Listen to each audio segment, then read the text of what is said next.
श्री गण गणपति नमः। श्री गणेश की वंदना कर, दिन के स्वामी बुद्धदेव, मां शारदे तथा श्री गणेश की आराधना कर।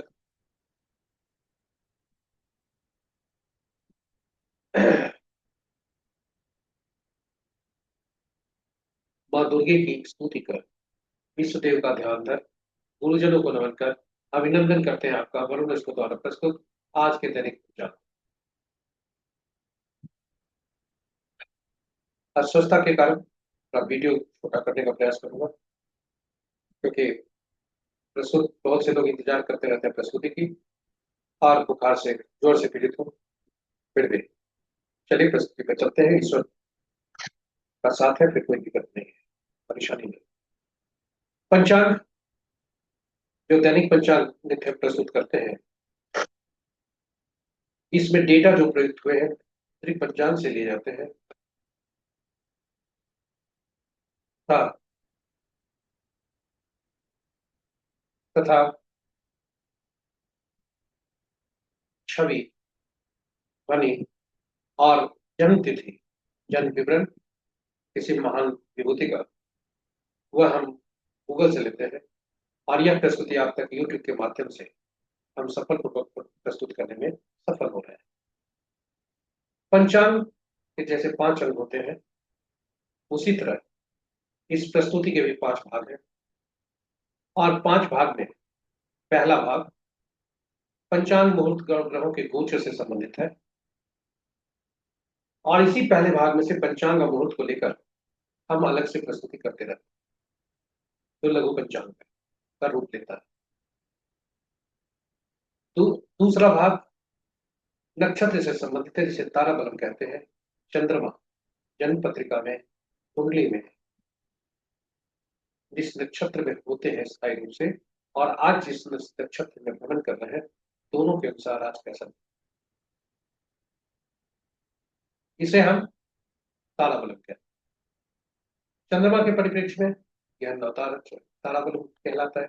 मूलतः यह नवतारा चक्र पद्धति पर आधारित है और नवतारा चक्र पद्धति सभी ग्रहों के बारे में बताता है कि दशा महादशा के फल कैसे होंगे, जन्मकुंडली में ग्रह बैठे क्या फल देंगे, तथा विभिन्न व्यक्तियों से जो संबंध होगा विभिन्न परिस्थितियों में, चाहे घर से और परिवार से, समाज से और कार्यालय में, पार्टनरशिप में आदि आदि, वे कैसे फल देंगे,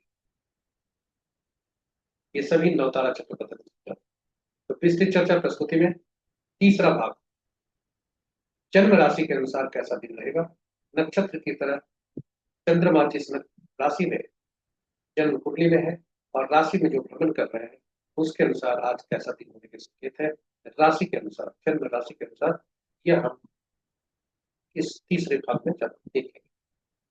यह इसे चंद्र बलम भी कहा जाता है। विस्तृत चर्चा प्रस्तुति।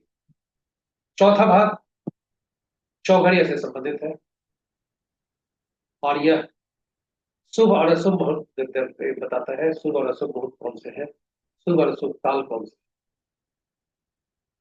यह हमें उसकी जानकारी, चाहे वह कार्य दैनिक कार्य से संबंधित हो, चाहे विशेष कार्य से संबंधित हो, पूजा पाठ हो, या पहली बार कोई कार्य करने जा रहा हो, सभी के लिए चौघड़िया बहुत ही उपयोगी। और इसकी उपयोगिता को देखते हुए हमने अलग से यूट्यूब पर वीडियो भी रखा। तो विस्तृत चर्चा हम प्रस्तुति में करेंगे और अंत में 5वां और अंतिम भाग अंकों के अंक में हम जम लेते हैं और अंकों के साथ उठते बैठते खेलते हैं। अंकों के पीछे हम भागते हैं, अंक भी हमारा पीछा नहीं छोड़ते। कुछ अंक फलदायी होते हैं, कुछ अंक हमारे लिए परेशानी का सबब लेकर आते हैं और यह सभी अंक ज्योतिष बताते हैं। यदि हम पहचान जाए कि कौन से अंक हमारे लिए नुकसानदायक है, फिर उस अंक की परहेज कर सकते हैं। कौन से अंक हमारे लिए फलदायी है, उस अंक को हम ज्यादा प्रयोग कर सकते हैं। विस्तृत चर्चा हम प्रस्तुति में करेंगे और साथ साथ आज अंक ज्योतिष के अनुसार विभिन्न तिथि को जन्मे जातक, विभिन्न मूलांक वाले जातक के लिए आज दिन कैसा होने के,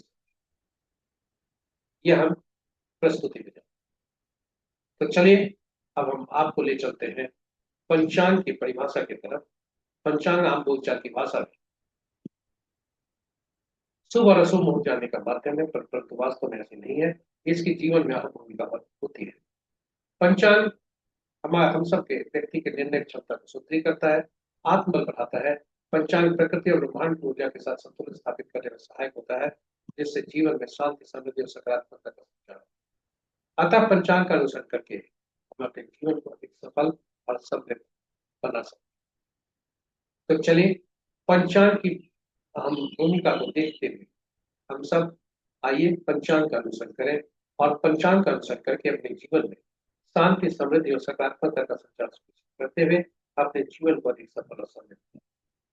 साथ ही साथ प्रस्तुति को साझा करें अपने मित्रों, परिजनों तथा शुभेच्छुओं के संग, ताकि वे भी पंचांग का अनुसरण करके अपने जीवन में शांति, समृद्धि और सकारात्मकता का संचार सुनिश्चित करते हुए जीवन को अधिक सफल और समृद्ध बना सकें। और उनके इस प्रयास में हम सब एक पुण्य बनकर हम सब एक माध्यम बनकर पुण्य के भागी। इन्हीं शब्दों के साथ हम प्रस्तुति के मुख्य भाग में चलते हैं। 5 भागों में प्रस्तुति है। हर भाग उपयोगी है, इसलिए कहीं जाइएगा नहीं, हमारे साथ रहिएगा। और आपका साथ हमारा विश्वास है कि हमें शक्ति देता है, ऊर्जा देता है, और अस्वस्थता की स्थिति में भी हम प्रस्तुति को सफल पूर्वक आप तक पहुंचा पाने में सफल होते हैं, क्योंकि आपका साथ है, फिर सब कुछ बेमिसाल है। तो चलिए पंचांग के मुख्य भाग में चलते। स्वागत है आपका पहले भाग। आज का दिनांक 1 अक्टूबर 2025, अक्टूबर की पहली माह की पहली तारीख, माह अश्विन, पक्ष शुक्ल, शाका संवत 1947 विश्व बसु, विक्रम संवत 2082 कलायुग, और कलयुग का 5126। आज का सूर्योदय 5:42 पर, सूर्यास्त 5:36 पर, और sunrise at 5:42 AM, sunset at 5:36 PM। दिशा शुल आज का उत्तर है, फिर भी इस दिशा में यात्रा करने को बाध्यता हुई तो तिल या धनिया का सेवन कर यात्रा। पंचांग के 5वां वार बुधवार, तिथि संध्या 7:01 तक, नवमी जो रिक्ता तिथि के अंतर्गत आता है, उसके बाद 10वीं जो पूर्णा तिथि के अंतर्गत आता है। नक्षत्र प्रातः 8:06 तक पूर्वाषाढ़ है, उसके बाद उत्तराषाढ़। योग देर रात्रि मध्य रात्रि 0:34 तक अतिगंत, उसके बाद सुकर्मा। करण प्रातः 6:38 तक बालव, और तत्पश्चात रात्रि के 7:01 तक बालव फिर तैतिल। तो ये रहे पंचांग के 5 महत्वपूर्ण मुहूर्त में जाने के पूर्व भोलेनाथ को देखते हैं कि भोलेनाथ का वास आज कहाँ है। जय भोलेनाथ। ओम नमः शिवाय। ओम नमः शिवाय। तो जब तक नौमी तिथि है, भोलेनाथ गौरी के सानिध्य में है, जो कि सुख। उसके बाद 10वीं तिथि जब होती है तो भोलेनाथ सभा स्थल पर होते हैं, जो कि सुख है। जय भोलेनाथ। ओम नमः शिवाय। ओम नमः शिवाय। महत्वपूर्ण मुहूर्त में अभिजीत मुहूर्त आज, शुभ मुहूर्त में अभिजीत मुहूर्त आज नहीं है। अमृत काल देर रात्रि 2:31 से भोर में 4:12 तक। रवि जो प्रातः 8:06 से 5:42 यानी कल के सूर्योदय तक। विजय मुहूर्त अपराह्न 1:38 से 2:28 तक। गोधूली वेला संध्या 5:37 से 6 बजे तक संध्या तक। और निशिता मुहूर्त देर रात्रि 11:15 से मध्य रात्रि 0:03। अशुभ मुहूर्त में राहु काल आज सबसे प्रभावी राहु काल हुआ करता है। शुभ मुहूर्त में वह दिन के 11:39 से अपराह्न 1:08 तक। गुलिक काल दिन के 10:08 से 11:39 दिन में। यमगंड प्रातः 7:11 से प्रातः 8:40 तक। और वर्ज मुहूर्त अपराह्न 4:28 से संध्या के 6:09 तक। तो ये रहे हमारे महत्वपूर्ण शुभ और अशुभ। ग्रहों की आकाशीय स्थिति को यदि देखें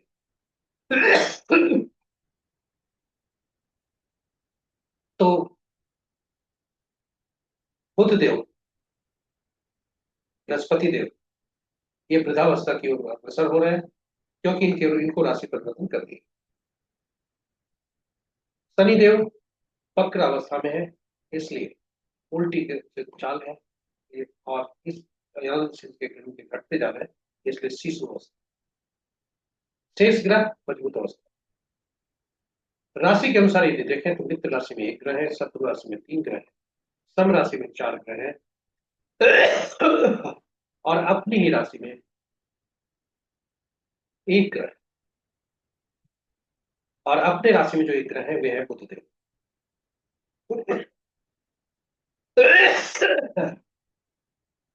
नक्षत्र के अनुसार यदि ग्रहों को देखा जाए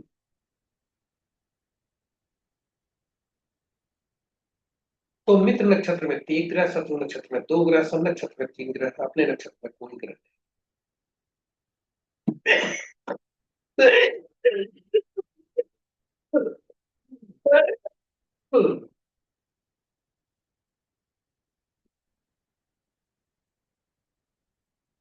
और केतु, सूर्य, बुध ये तीन ग्रह हैं जिनके नक्षत्र में कोई ग्रह नहीं है, इसलिए स्वतंत्र ग्रह है। शुक्र देव के नक्षत्र में तीन ग्रह हैं, बृहस्पति देव के नक्षत्र में दो ग्रह हैं, केतु सूर्य बुध के नक्षत्र में कोई ग्रह नहीं है, शेष ग्रहों के नक्षत्र में एक ग्रह है। राशि के अनुसार यदि देखें तो बुध की राशि में तीन ग्रह, सूर्य की राशि में दो ग्रह, बृहस्पति की राशि में दो ग्रह और चंद्रमा और मंगल की राशि में कोई ग्रह नहीं, शेष ग्रहों की राशियों में एक एक ग्रह। किसी भी ग्रह का नक्षत्र परिवर्तन या राशि परिवर्तन आज नहीं है। आज चंद्रमा गोचर कर रहे हैं और धनु राशि से मकर राशि में और यह अपराह्न 2:27 संभव होगा। तो ये रहे हमारे पहले भाग की प्रस्तुति। दूसरे भाग में आपको ले चलते हैं और वह दूसरा भाग है नक्षत्र से संबंधित।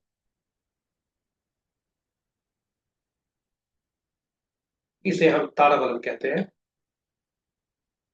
ताराबलम के नीचे जो वर्टिकल रोज है वह है, उसमें नक्षत्रों के नाम यह बताता है कि चंद्रमा जन्म पत्रिका में किस नक्षत्र में है और इसके अनुसार हर व्यक्ति अपने नक्षत्र के अनुसार इस रो को पकड़कर देख सकता है। और जो वर्टिकल जो हॉरिजॉन्टल कॉलम है उसमें नक्षत्रों के नाम है वह चंद्रमा के गोचर से संबंधित। और ये दोनों जहां मिलते हैं वही आज का फल होता है। और यह फल 9 प्रकार के हो सकते हैं। जन्म, संपत, विपत, क्षेम, प्रत्यरि, साधक, नैधन, मित्र और अतिमित्र। और जन्म, संपत,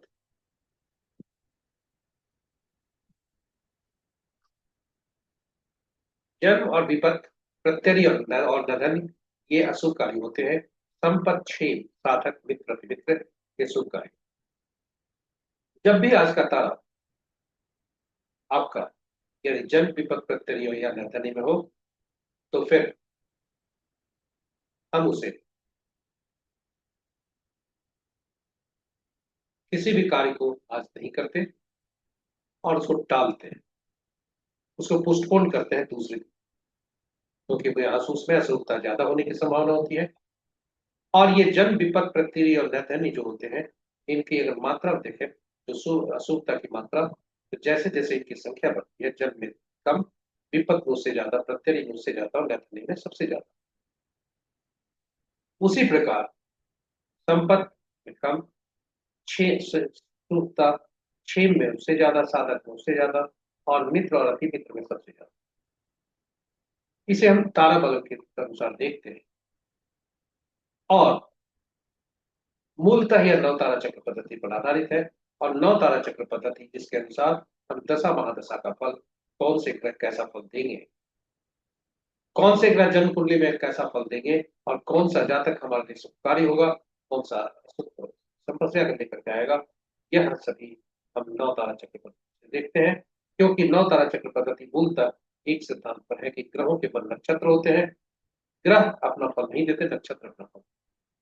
अब समस्या उठती है कि कुल 27 नक्षत्र और 9 ही ग्रह, फिर 27 नक्षत्र को 9 ग्रहों से कैसे जोड़ा जाए।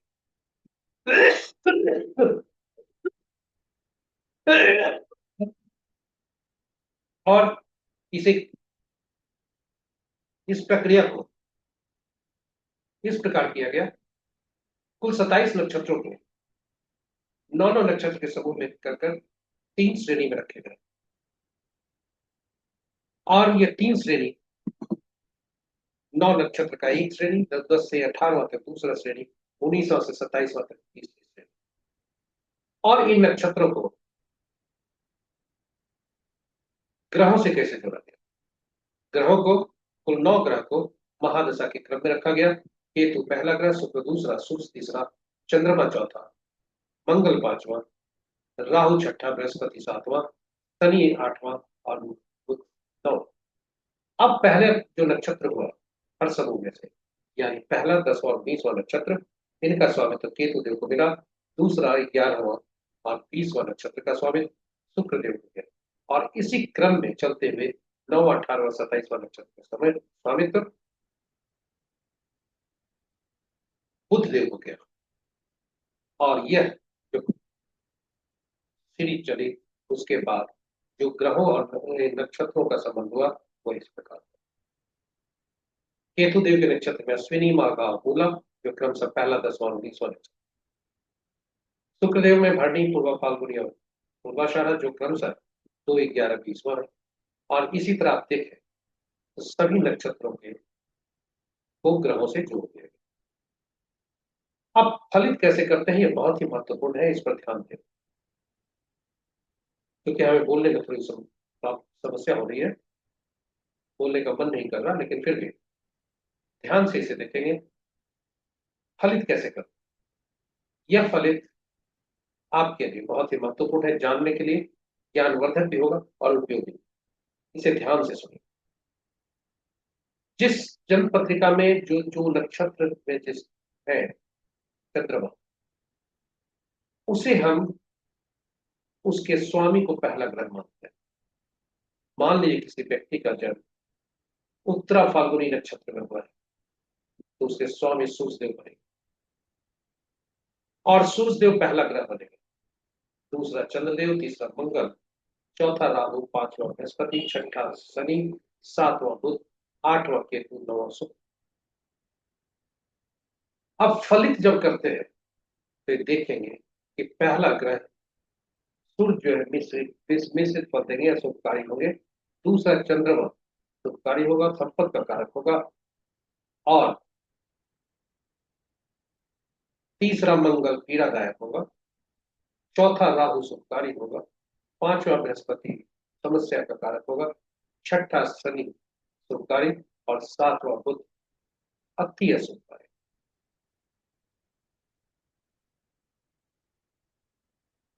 तो अब हम जब ग्रहों के नाम जान गए, कौन कौन ग्रह हमारे, अगर सूर्य के नक्षत्र में किसी जातक का जन्म होता है, तो इस तरह से हम जान जाते हैं कि कौन कौन ग्रह इसके लिए शुभकारी होंगे, कौन कौन ग्रह अशुभकारी होंगे। और ऐसी स्थिति में हम दशा महादशा का फल भी अग्रिम रूप से जान जाते हैं। और जब जान जाते हैं तो शुभ ग्रहों की दशा में हम शुभ फल, शुभ कार्य का निष्पादन करते हैं। योजना इसी तरह बना, और अशुभ ग्रहों की स्थिति में दशा महादशा में अपने आप को चुनौती का सामना करने के लिए तैयार हो, जिस जो अंत तो गत्वा हमारे स्वास्थ्य के लिए लाभदायक होता है। अचानक हमारे साथ घटनाएं नहीं, अप्रत्याशित घटनाएं नहीं होती, क्योंकि हमें मालूम है ये ग्रह की महादशा चल रही। साथ ही साथ जन्म कुंडली में आप देखें, ग्रह भाग्य भाव के स्वामी है, किंतु वे शुभकारी नहीं है, फिर फल अच्छे कहां से नहीं। जन्म कुंडली में संपत्ति को पकड़ते हैं, और संपत्ति दूसरा ग्रह जो होता है, जैसे उदाहरण के लिए सूर्य के नक्षत्र में जन्म हुआ, तो चंद्रमा जहां बैठे, जिस भाव में बैठे, जिस राशि में बैठे हैं, उससे संबंधित जातक यदि कार्य करेगा तो संपत्ति, चूंकि चंद्रमा संपत्ति कारक है सूर्य के नक्षत्र में जातक के लिए, इसलिए संपत्ति का कार्य लाभ करेगा। इसी प्रकार हम सभी ग्रहों के फलों को जानते हैं। उसी तरह से यदि हमारे पास कोई व्यक्ति सूर्य के नक्षत्र का जन्मा व्यक्ति, मंगल के नक्षत्र का जन्मा व्यक्ति बृहस्पति या बुध के नक्षत्र का जन्म व्यक्ति यदि आता है हमारे पास, तो वह हमारे लिए सुखकारी नहीं होता, क्योंकि वह जन्म विपद प्रत्यय और नैधन्य में हो जाता है, पहला, तीसरा, पांचवा और सातवां, जो कि शुभकारी नहीं।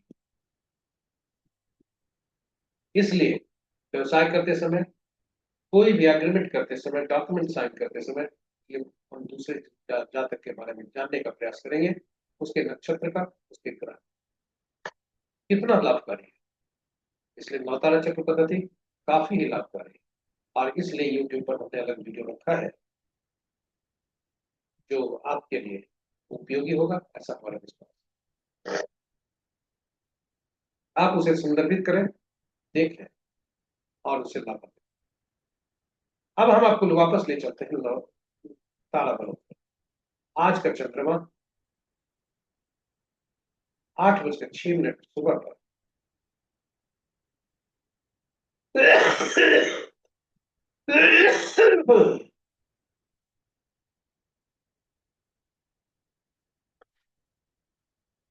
वे पूर्वाषाढ़ा नक्षत्र में, उसके बाद उत्तराषाढ़ा नक्षत्र,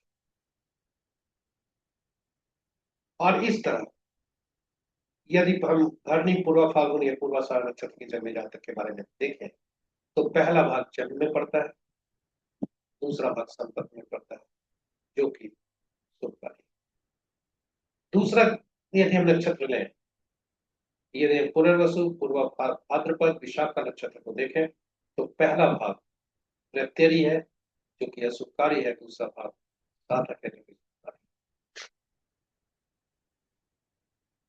पुनः बता दें, आज का तारा यदि जन्म विपद सब प्रत्यय और नैधन्य में आपका पड़ता है, तो सावधानी बरतें, दैनिक कार्यों में और नए कार्य का आरंभ न करें, उसे मुहूर्त को त्याग दें। आज इन्हीं शब्दों के साथ उपाय के तौर पर, केवल ज्ञान के लिए, उपयोग के लिए नहीं, क्योंकि जो हम आपको परिहार बता रहे हैं, बताने जा रहे हैं, वह प्रमाणित नहीं, इसलिए जोखिम नहीं लेंगे। तो चलिए, यदि जो संकलित है, तारा आपका जन्म में पड़ता है तो पीला कद्दू पत्ते वाली सब्जी का दान, विपत में पड़ता है तो गुड़ का दान, प्रत्यय में पड़ता है तो नमक का दान, और नैधन्य पड़ता है तो उसको त्याग जरूरी है, मजबूरी हुआ तो सही से होता है। तो ये रहे हमारे दूसरे भाग की प्रश्न। तीसरा भाग नक्षत्र की तरह ही चंद्रमा आज किस राशि में है और जन्म राशि कौन सी है, यानी राशि के अनुसार आज का दिन कैसा संकेत। तो चंद्रमा आज गोचर करेंगे अपराह्न 2:27 पर, चंद्रदेव का राशि परिवर्तन होगा और तब वे धनु से मकर में जाएंगे। तो जब तक धनु में है तब तक का फल इस प्रकार है: मिथुन, कर्क, तुला, धनु, कुंभ और मीन राशि के लिए शुभता के संकेत, तेज के लिए अशुभता के संकेत। वहीं चंद्र राशि, जब चंद्रमा जब मकर में चले जाते हैं, तो मेष राशि के जातक, कर्क और सिंह राशि के जातक, वृश्चिक और मीन राशि के जातक के लिए शुभता के संकेत। शेष राशि वालों के जातक के लिए शुभता के संकेत नहीं। वे सावधान रहे, वाहन चलाते समय, वाद विवाद करते समय, नए कार्य का प्रारंभ न करें। इन्हीं शब्दों के साथ हम चौथे भाग में आपको लेकर आए हैं। चौथा भाग चौघड़िया मुहूर्त से संबंधित रखता है, और यह चौघड़िया मुहूर्त एक प्रकार का अशुभ और शुभ काल दर्शाता है। किसी भी शुभ काम को करने के लिए इसका उपयोग किया जाता है, चाहे वो कार्य पूजा से संबंधित हो या पहली बार हम कोई काम करने जा रहे हैं। यदि हम उचित मुहूर्त नहीं देख पाए तो कम से कम चौघड़िया जरूर देखें। चौघड़िया की उपयोगिता को देखते हुए हिंदी में और अंग्रेजी में अलग अलग यूट्यूब पर हमने पोस्ट रखा है। हिंदी में चौघड़िया की उपयोगिता, अंग्रेजी में यूटिलिटी ऑफ चौघड़िया। और संक्षेप में आपको बता दें, कुल 8 चौघड़िया दिन के होते हैं, 8 चौघड़िया रात के होते हैं, और 8 चौघड़िया जो दिन के होते हैं, 8 चौघड़िया रात के होते हैं, किंतु सप्ताह के दिन 7 ही होते हैं, इसलिए 7 ही चौघड़िया का नाम करें। 8वां चौघड़िया दिन का या रात का, वह जो पहला चौघड़िया होता है उसी की पुनरावृत्ति, यानी दिन के आरंभ में सूर्योदय के समय जो चौघड़िया होता है वो सूर्यास्त के समय होता है, और सूर्यास्त के बाद का जो चौघड़िया होता है वह सुबह में सूर्योदय के पहले का चौघड़िया। इस प्रकार 7 चौघड़िया, सातों साप्ताहिक दिनों से संबंध, और 7 चौघड़िया का संबंध साप्ताहिक दिनों से, और सातों दिन का के स्वामी अलग अलग ग्रह, 7 ग्रह बने, और ये सातों ग्रह विभिन्न विशेष कार्य प्रयोजन के लिए उपयोगी, इसलिए चौघड़िया की उपयोगिता विशेष कार्यों से संबंधित, इसलिए चौघड़िया का उपयोग जरूर करना चाहिए। चौघड़िया का उपयोग करते समय यह सुनिश्चित करना चाहिए कि दिन का चौघड़िया राहु काल काल बेला वार होने से ग्रसित हो सकता है, रात्रि का चौघड़िया काल रात्रि। अशुभता से अधिव्याप्त चौघड़िया को त्याग करना चाहिए क्योंकि उसमें शुभता की कमी है, अशुभता ज्यादा हो। तो चलिए आज का चौघड़िया देखते हैं, आज का चौघड़िया क्या क्या है। आज बुधवार है, लाभ चौघड़िया से दिन का आरंभ हो रहा है, और लाभ चौघड़िया से दिन की समाप्ति हो, और दिन में 8:40 प्रातः से 10:10 तक काल बेला से, काल चौघड़िया काल बेला से ग्रसित है, और रोग चौघड़िया 11:39 से 1:09, वार बेला और राहु काल से।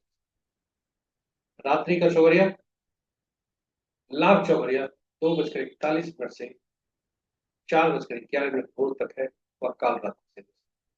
इन 3 चौघड़िया का परित्याग करना चाहिए ताकि हमारे कार्यों में शुभता बरकरार रहे। इन्हीं शब्दों के साथ हम आपको अब ले चलते हैं अंकों की दुनिया। अंक हमारे लिए बहुत महत्वपूर्ण हुआ करते हैं क्योंकि अंक हमारे जीवन का में अहम भूमिका अदा करते हैं। जन्म जब होता है तो ईश्वर हमें अंक के वरदान के रूप में अंक ही देते हैं, और वही अंक सबसे प्रभावी हुआ करता है पूरे जीवन का, स्थायी रूप से होता है, स्थिर होता है। तो अंकों की हमारे जीवन में अहम भूमिका है, और ये अंक अंक एकल अंक में ही प्रयोग होते हैं, अंक ज्योतिष। जब भी एक से ज्यादा अंकों का समूह हमारे समक्ष आता है तो उनमें प्रयुक्त हुए सभी अंकों को जोड़कर एकल अंक में परिवर्तित कर लेते हैं, या अंक शास्त्र का मूल सिद्धांत। अब शून्य की गणना इसमें नहीं की जाती, और ये 1 से 9 तक के अंक को देखेंगे तो 5 अंक ऐसा है जो कि मध्य का अंक है, यह मध्यस्थता का काम करता है, यह तुलन का काम करता है, अपने से पूर्व के अंकों को और बाद के। 5वां अंक जो होता है वह किसी का शत्रु नहीं होता। ये 1 से 9 तक जो अंक हुए ये सभी किसी न किसी ग्रह से शासित। उदाहरण स्वरूप 1 का शासक ग्रह सूर्य, 2 के चंद्रमा, तीसरा के बृहस्पति, चौथा के राहु, 5वां के बुध, छठा के शुक्र, 7वां के केतु, 8वां का शनि, 9वां का मंगल।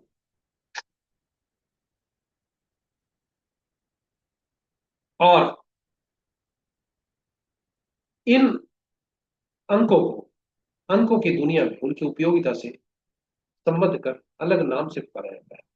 1 को राजा या सरकार से, 2 को रानी या पार्टनर से, डिप्लोमेट से, तीसरे को 3 को गुरु से, सलाहकार से, 4 को राहु शरारती तत्वों से, नियम तोड़ने वाले व्यक्तियों से, 5वां राजकुमार से, छठा मंत्री से, सुख सुविधा देने वाले व्यक्तियों से, 7वां धर्मगुरु से, ऐसे व्यक्तियों से जिसे किसी भी घटना का पूर्वाभास हो।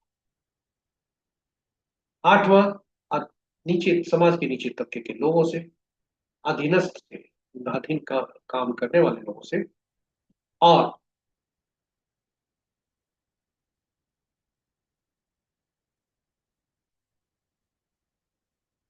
न्यायालय से, नौकर चाकर से।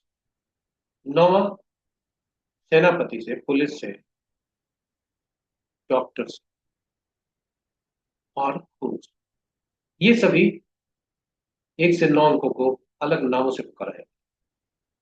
जन्म तिथि हमारे लिए महत्वपूर्ण हुआ करता है, यह ईश्वर द्वारा प्रदत्त होता है, और इससे जो कुछ अंक निकलते हैं वह तिथि को जोड़कर एक अलग में परिवर्तित करते हैं, तो वो ड्राइवर कहलाता है, मूलांक कहलाता है। और तिथि, माह और वर्ष को जोड़कर हम जब एक अलग में परिवर्तित करते हैं तो भाग्यांक कहलाता है। मूल सिद्धांत यही है कि मूलांक और भाग्यांक, ड्राइवर और कंडक्टर आपका आपस में तालमेल होना बहुत आवश्यक है, ताकि जीवन की नैया ठीक से चले। हमने एक महान विभूति की जन्मतिथि यहां ली है, और हम आगे देखेंगे इस महान विभूति का नाम क्या है। अब इससे बहुत सारे अंक भी निकलते हैं, जो कि चूंकि जन्मतिथि स्थायी होता है, इसलिए इससे निकलने वाले जितने भी अंक हैं ये सभी स्थायी होते हैं। जैसे हम एंजल नंबर निकालते हैं, जो कि वर्ष को जोड़कर, वो वर्ष के में प्रयुक्त हुए अंकों को जोड़कर फिर एकल अंक में परिवर्तित कर पुरुष के लिए उसमें से 11 में से उसको घटाते हैं, और महिला के लिए 4 उसमें जोड़। उसी तरह हमारे लिए अचीवमेंट नंबर होता है, जो कि तिथि और माह को जोड़कर एक अलग में परिवर्तित। ये सभी महत्वपूर्ण अंक होते हैं, और कुछ न कुछ इशारा करते हैं फल की ओर।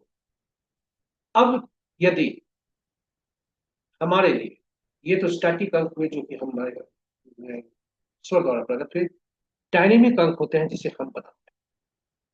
उदाहरण स्वरूप मोबाइल हम चुनते हैं, मकान हम बनाते हैं, गाड़ी हम खरीदते हैं, गाड़ी संख्या हम लेते हैं, आदि आदि।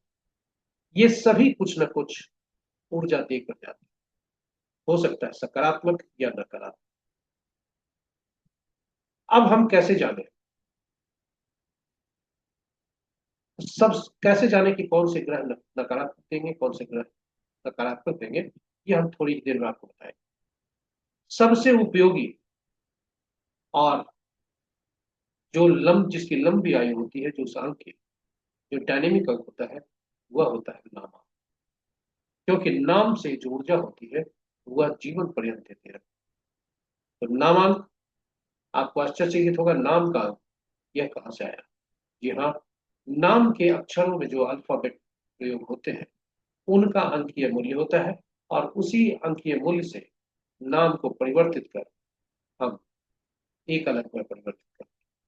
हमने आज का जो जन्मतिथि लिया है, जिनकी जन्मतिथि जन्मदिन आज है, हमारे 14वें राष्ट्रपति रामनाथ कोविंद सर, उनकी जन्मतिथि आज। जब भी हम यह देखते हैं कि मूलांक और भाग्यांक एक दूसरे का, मूलांक भाग्यांक एक दूसरे का शत्रु न हो, और नामांक, नाम का पहला अक्षर और नामांक, यह भी मूलांक और भाग्यांक का शत्रु। और इस तरह से यदि हम आज का दिन देखें तो मूलांक और भाग्यांक यदि शत्रु होते हैं फिर हमारे लिए समस्या का, उसी तरह से नामांक यदि शत्रु अंक हो गया हमारे लिए समस्या का। इसलिए अंक ज्योतिषी का काम है यह पहचानना कि कौन से अंक असंतुलित कर दे रहे हैं, जो परेशानी दे रहे हैं। अब आपके समक्ष आप जिज्ञासु होंगे कि अंक, दुश्मन अंक कौन से हैं। जी हाँ, तो आपके समक्ष वो अंक प्रस्तुत, ये आपके दुश्मन अंक। 1 के 8, 2 के 4 6 8 9, 3 के 6 4 के 8 9 4 2, 6 के 3 9, 7 के 7 9 3, 8 के 1 2 9 4 8, और 9 के 6 4 2 8। और आप इसको देखें यदि, तो कुछ अंक ऐसे हैं जैसे 4, 7, 8 और 9, जो अपने के ही दुश्मन। और एक सूची अलग है जो विभिन्न मूलांक और भाग्यांक के लोगों को के लिए नाम का पहला अक्षर वह नहीं होना चाहिए, नहीं तो परेशानी पर। तो यह सूची आपके लिए उपयोगी होगा। और नवजात शिशु का तो नाम आरंभ से ही ऐसा दें ताकि उसे जीवन भर सकारात्मक ऊर्जा मिलते रहे, और उसका जीवन में पॉजिटिविटी बना रहे, जीवन उसका जो है उसमें प्रोग्रेस करते रहे, जीवन में उसको आगे बढ़ते रहे। इन्हीं शब्दों के साथ हम अगले भाग, प्रस्तुति के अगले भाग में आपको ले चलते हैं, जो आज का अंक 1 अक्टूबर 2025 के अनुसार आज का दिन कैसा है। तो आज का मूलांक 1 है भाग्यांक। तो 2 भाग्यांक वाले जातक के लिए विभिन्न मूलांक वाले लोगों से कैसा संबंध। तो 2 का संबंध 1 मूलांक वाले से, 2 से, 3 से, 5 से अच्छा रहेंगे। तटस्थ 6 से रहते हैं, और 4 से, 7, 8 और 9 से अच्छा नहीं होता। इसलिए जिस जातक का जन्म 1/10/1928 को हुआ है किसी भी माह का, 2/11/2029 को हुआ है, 3/12/2130 को हुआ है, 5/14/23 को हुआ है, और 6/15/28 को हुआ है, उनके दिन आज अच्छे होने की संभावना। शेष जन्म तिथि को जन्मे लोग किसी भी माह के सावधान रहें। शुभता कम हो सकती है, परेशानी हो सकती है, वाद विवाद से दूर रहें, कार्यस्थल पर सावधान, नया कार्य आरंभ न करें। इन्हीं शब्दों के साथ प्रस्तुति के हम अंतिम चरण पर आ गए, जहां हम आपको से विदा लेंगे। हमारे साथ आप बने रहे इसके लिए बहुत बहुत धन्यवाद, और आप इस प्रस्तुति को देखते रहे इसके लिए कोटि कोटि नमन। आपसे आग्रह है कि प्रस्तुति को, चैनल को सब्सक्राइब करें तथा नोटिफिकेशन बटन को दबा दें, ताकि हमारे हर प्रस्तुति की सूचना आप तक पहुंच सके और आप लाभान्वित हो सके। साथ ही साथ सभी नए पुराने सब्सक्राइबर से अनुरोध है कि इसे साझा करें अपने मित्रों, परिजनों तथा शुभेच्छुओं के संग, ताकि वे भी लाभान्वित हो सके। इन्हीं शब्दों के साथ जय माता दी कहते हुए आपसे विदा लेते हैं। जय माता दी।